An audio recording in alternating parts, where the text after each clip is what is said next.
এই রোদে গরমে বর যখন ডিউটি থেকে দুপুরবেলায় বাড়ি আসে তখন ওই নুন চিনি জল না দিয়ে যদি 1 গ্লাস এরকম তরমুজের জুস করে দেওয়া হয় তাহলে মন প্রাণ সব একবার ঠান্ডা হয়ে যায়।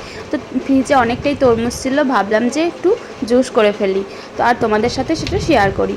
তো তরমুজটা প্রথমে ছোট ছোট করে কেটে নিলাম। বাড়িতে যদি জুসার থাকে তাহলে তো ভালো, আর যদি জুসার না থাকে মিক্সি থাকলে তাও চলে যাবে।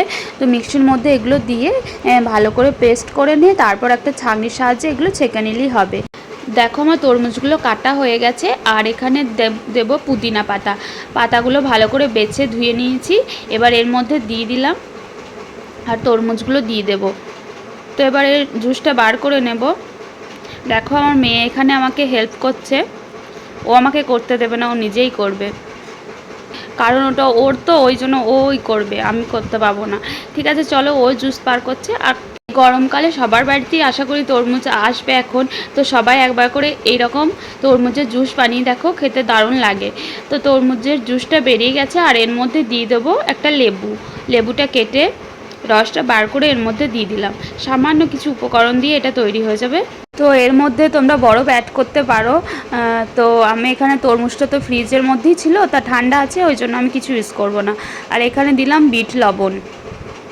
আর তোমরা চাইলে চিনি ইউজ করতে পারো তরমুজটা যদি মিষ্টি না থাকে। এখানে তরমুজটা আমার ভালোই মিষ্টি ছিল, ওই জন্য চিনি কিন্তু আমি এখানে অ্যাড করব না।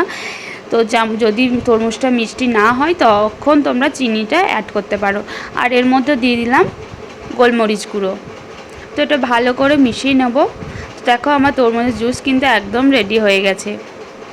এই তরমুজের জুস যখন গ্লাসের মধ্যে ঢালবো তখন দেখতে কতটাই না সুন্দর লাগে, আর খেতে কিন্তু ততটাই মজা লাগে।